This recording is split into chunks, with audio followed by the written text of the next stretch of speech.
hahabulin at pananagutin natin ang mga utak at mga sangkot, civilian man o opisyal.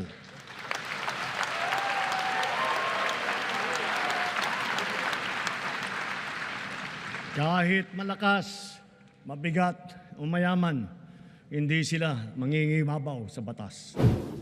Sibilyan man o opisyal, lahat ay hahabulin at papanagutin.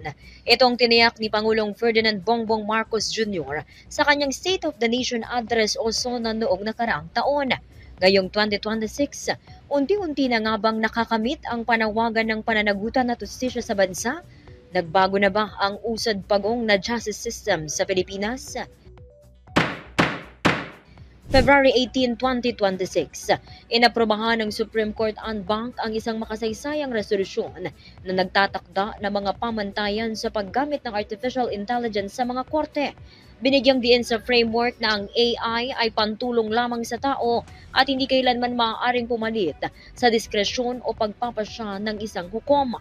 April 13, 2026, lumagda ang DOJ sa isang makasaysayang Memorandum of Agreement kasama ang DICT at Presidential Communication Office upang labanan ang paglaganap ng AI-generated deepfakes, online disinformation at digital altered media na banta sa seguridad ng bansa.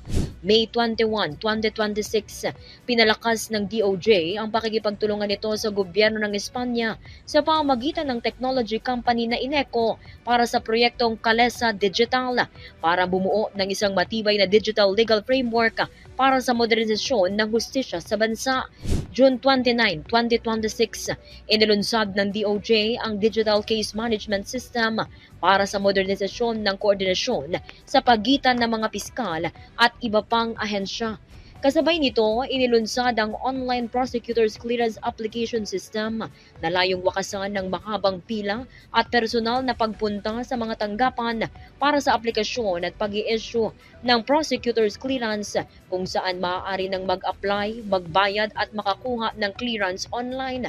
Sa pagitan ng huling bahagi ng 2025 at unang bahagi ng 2026, pinaigting naman ng Supreme Court ang pakikipagtulungan sa mga international na institusyon. Kabilang dito ang pag-aaral at pakikipagpalitan ng kaalaman sa mga advanced digital system ng ibang bansa tulad ng South Korea at Australia upang i-upgrade ang kasalukuyang e-court system ng Pilipinas. July 2, 2026, nakipagtulungan ng DOJ sa Department of Budget and Management para sa Philippine Open Government Partnership 2026 agenda upang mas maging bukas, transparent at madaling ma-audit ng publiko ang mga transaksyon at programa ng kagawaran.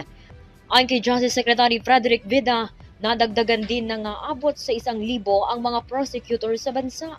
Pinataas na rin ang pamantayan sa pagsasampa ng kaso kung saan kailangan muna ng 7 mula sa 10 mga ebidensya bago makasuhan ang isang individual para maiwasan ang case harassment.